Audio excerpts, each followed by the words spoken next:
अरे कपड़े धूप में किससे पूछकर सुखा रहे हो? तुम्हारे बाप की धूप है क्या? धूप चोर कहीं के, शर्म नहीं आती? गरीब मुल्क को नुकसान पहुंचा रहे हो, हुकूमत को लूट रहे हो। अरे साहब, पूरी दुनिया के लोग कपड़े धूप पर ही सुखाते हैं, इसमें चोरी कैसी?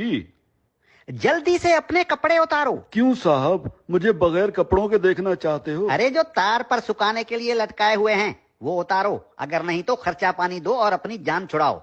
मैंने धूप चोरी करते हुए रंगे हाथों पकड़ लिया है।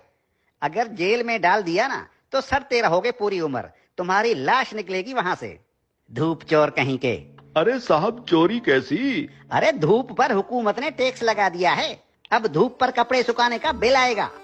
हाँ, लेकिन साहब हमने तो सुना है कि हुकूमत ने सोलर सिस्टम पर टैक्स लगाया है। अरे सोलर सिस्टम क्या पानी पर चलता है? नहीं साहब, सोलर सिस्टम तो धूप पर ही चलता है। तो टैक्स किस पर लगा? साहब सोलर सिस्टम पर। अरे धूप पर लगा ना, मुझे पागल समझ रखा है क्या? धूप चोर कहीं के। धूप को सरकार ने अपनी तहवील में ले लिया है, खबरदार जो मुफ्त में धूप इस्तेमाल की। अब सोच क्या रहे हो? उतारो कपड़े। साहब मैं सोच ये रहा हूँ कि कैसे कैसे टैक्स लगा रही है हुकूमत हम आवाम पर। रेडियो हमारे बाप दादा सुनते थे और उसका टैक्स अब हम अदा कर रहे हैं। पीटीवी हम देखते नहीं, उसका टैक्स भी देना पड़ता है। बिजली का मीटर अपने पैसों से खरीदा और लगाया अपने घर की दीवार पर, लेकिन उसका किराया टैक्स की सूरत में देना पड़ता है। बिजली आने का टैक्स, बिजली जाने का टैक्स। अरे साहब, हम कौन कौन से टैक्स अदा करें? और जो IMF का कर्जा लेकर खा गए हो वो कर्जा कौन उतारेगा? अभी तो सांस लेने पर भी टैक्स लगेगा। मुफ्त में ऑक्सीजन गैस इस्तेमाल कर रहे हो, अपने बाप का माल समझ रखा है क्या? तुम लोगों पर तो ऑक्सीजन गैस की चोरी का केस भी बन सकता है, सीधे जेल के अंदर जाओगे। अरे साहब, ये क्या बात हुई? जुबान लड़ाते हो कानून से। अरे कानून साहब, लेकिन कल को अगर हुकूमत कहेगी कि आसमान पर बादल आ गए हैं, उसका टैक्स दो, बारिश हो रही है, उसका टैक्स दो, तो हम अब क्या बादलों और बारिशों का टैक्स भी देंगे? बादल और बारिश तुम्हारे बाप के हैं क्या? अगर बादल इस मुल्क के ऊपर आए तो वो भी इस हुकूमत की मिल्कियत हुई ना, अवाम को उसका टैक्स देना पड़ेगा। और अगर बारिश हुई तो बारिश का टैक्स भी देना पड़ेगा। बादलों और बारिशों के बाप का मुल्क है क्या ये? हाँ? ये जो गलियों में धूल उड़ रही होती है ना, जो तुम्हारे मुंह में चली जाती है, इसका टैक्स भी देना होगा। मिट्टी मुफ्त की नहीं है, 76 सालों से मुफ्त खाए जा रहे हो।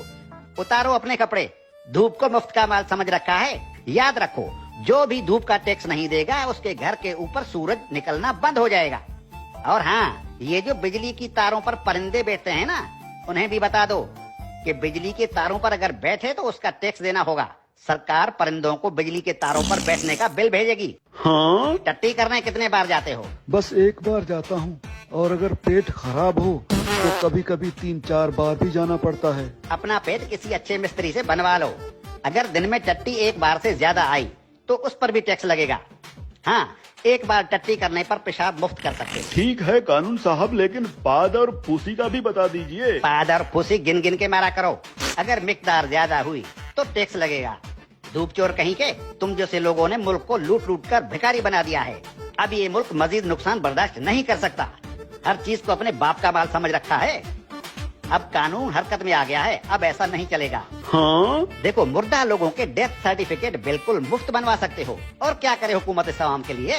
देखो हुकूमत को कितनी फिक्र है इस आवाम की। अरे हुक्मरान मुल्क की सड़कें बंद करवा कर 100 बड़ी और दुनिया की महंगी तरीन गाड़ियों की कतारें बनाकर दिन रात मगरिब से मशरिक और शुमाल से जुनूब के चक्कर लगा रहे होते हैं। किसके लिए? आप आवाम के लिए। तंदूर पर रोटियां लगवा रहे हैं। इतनी फिक्र है हुकूमत को इस आवाम की। इस हुकूमत के किस किस भलाई से मुंह फेरोगे साले धूप चोरो?